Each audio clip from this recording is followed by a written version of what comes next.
जो बंद वाले हदीस ने तो झूठ मशहूर कर दिया कि 12 रबीउल अव्वल वफात का दिन है, बरेलवियों से जान छुड़ाने के लिए। इस पे भी रहते तो चले कोई बात हजम हो जाती, लेकिन वो फिर इसमें इससे भी आगे गए। उन्होंने कहा कि ये तो गम का दिन था और बरेलवी इस दिन खुशी मना रहे हैं।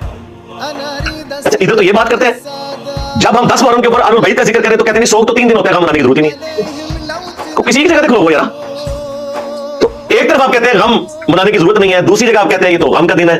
और वो अजीब सा एक बड़ा दर्दनाक सा मैसेज भी वो फ्लोट करवाते हैं जी कि इस दिन मदीने की गलियों में जो है वो गम की कैफियत थी सहाबा किराम पे, और ये देखो ये झंडियां लगा रहे हैं। पहली बात है कि तुम्हारे किस बंदे ने, किस रूहानी अब्बे ने तुम्हें ये पढ़ाया कि नबी इस्लाम 12 रबीउल अव्वल को फौत हुए हैं? ये दुनिया की किस किताब में लिखा हुआ है? उस किताब का जरा हमें नाम बता दे, किस हदीस की किताब में, किस सीरत की किताब में ये बात लिखी हुई है? झूठ बोला।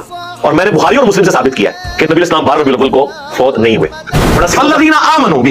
बस जो भी फिर इस नबी पर ईमान लेकर आए, वाज़रू और इनकी इज्जत करे, वनसरू और इनकी मदद करे, वत्तबउन नूर अल्लज़ी उनज़िला माह और पैरवी करे उस नूर की जो उनके साथ नाजिल हुआ, यानी कुरान। उलाइका हुमुल मुफ्लिहून, तो ऐसे ही लोग होंगे फिर फलाह पाने वाले। यानी अहले ईमान की रिस्पांसिबिलिटी है सबसे पहले कि नबी इस्लाम की इज्जत करनी है, उसके बाद उनकी मदद करनी है दीन के मामले में। ज़ाहिर नबी इस्लाम तो अल्लाह के रिप्रेजेंटेटिव बन के आए ना इस प्लेनेट अर्थ पे, और उसके बाद जो उनके साथ किताब नाज़िल हुई इसकी पैरवी करनी है, तब आप होंगे कामयाब। ये है मिलाद का मकसद मनाने का कि नबी इस्लाम के मिशन को आपने आगे लेकर चलना है।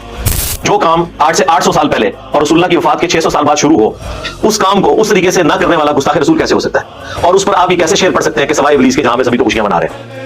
वैसे तो कहते हैं हम इसे मुस्ताहब समझते हैं, लेकिन इसके साथ ईमान जोड़ दिया हुआ है। जो चीज शुरू 600 साल बाद है और ये 7वीं सदी हिजरी मुसलमानों पे उफ्तार बन के टूटी। सुन्नियों ने तो मुसलमानों पे ये जुल्म किया कि मुरवजा तरीका ये शुरू किया।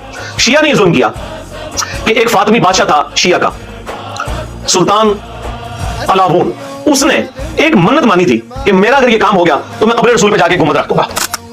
678 हिजरी मिलाद शुरू हुआ 604 हिजरी में सुन्नियों की ज़ेरे क़यादत, और 678 हिजरी में, यानी 7वीं सदी हिजरी बनती है, 6 पूरी हो गया तो 7वीं में उसने लकड़ी का एक गुम्बद बनवाया और उसे लाके कब्र रसूल के ऊपर रख दिया। उस वक्त इसका कलर सफेद था, ग्रीन कलर तो बहुत बाद में सल्तनत उस्मानिया ने इसको किया, पहले सफेद गुम्बद था। और जिसने उसे मशवरा दिया वो बाद में माजूर हो गया, और लोग ये कहते थे कि उसको सजा मिली है इस अमल की, लेकिन बाद में आज ये हालत है कि सऊदी हुकूमत की भी जरूरत नहीं है गुम्बद खजरा को हटा दे। जब मुस्लिम शरीफ में हदीस है, मैं तुम्हें मना करता हूं कब्रों पर इमारत बनाने से, कब्रों को पक्का करने से, कब्रों पर बैठने से, चाहे मुजावर बन के बैठना हो या फिजिकली बैठना हो। इसके होते हुए किसकी जरूरत थी कि वो कब्र रसूल के ऊपर कोई इस तरह की इमारत खड़ी